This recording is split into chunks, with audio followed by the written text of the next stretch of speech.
टीका आहे। दरम्यान नाना पटोले यांनी देखील त्यांच्या गाडीला ट्रकने मुद्दाम धडक दिल्याचा आरोप केला आहे। महाराष्ट्राची संस्कृती ही नाही असं प्रत्युत्तर भाजप प्रदेशाध्यक्ष चंद्रशेखर बावनकुळे यांनी दिलेलं आहे। काल भंडाऱ्याजवळ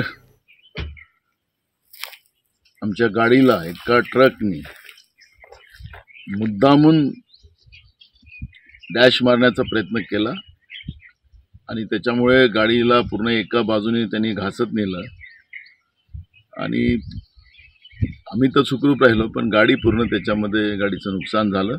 याच्यामध्ये घातपात आहे की काय आहे ते पोलीस त्याला चौकशी करतील अशी आम्ही त्या पद्धतीची तक्रार दिलेली आहे। दोंडेबद्दल काय बोलावं, पण महाराष्ट्र हा संस्कारमय आहे। या महाराष्ट्रामध्ये असे घातपात कोणी करत नाही, त्यांना महाराष्ट्राचे संस्कार कळले नाही आहे।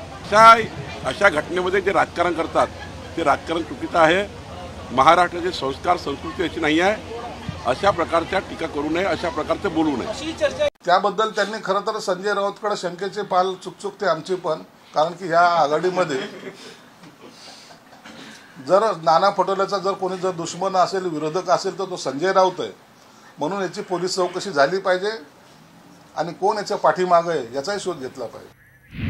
दरम्यान या संदर्भात प्रकाश आंबेडकर यांची देखील प्रतिक्रिया समोर आलेली आहे। पटोलेंचा अपघात की घातपात याची चौकशी करा अशी मागणी देखील त्यांनी केलेली आहे। प्रकरणाचा सखोल तपास करा असं प्रकाश आंबेडकर यांनी म्हटलंय। निवडणुकीच्या आधी अपघात होणं संशयाचा विषय आहे असं देखील प्रकाश आंबेडकर यांनी म्हटलेलं आहे।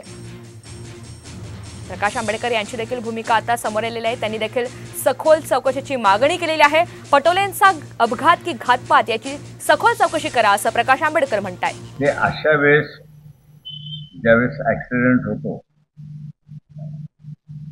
त्यावेळेस मला वाटतं ते ॲक्सिडेंट इश्यू हा सिरियसली घेतला पाहिजे। याचं कारण की इलेक्शन म्हटलं की थोडीफार खुन्नस येतेच, असं नाही म्हणता येत नाही की त्याची चौकशी होणं गरजेचं आहे। त्याच्यामध्ये त्याचा ऐन वेळ इतर वेळ झाला नाही आणि इलेक्शनमध्येच झाला, तिथे संशय घ्यायला जागा आहे।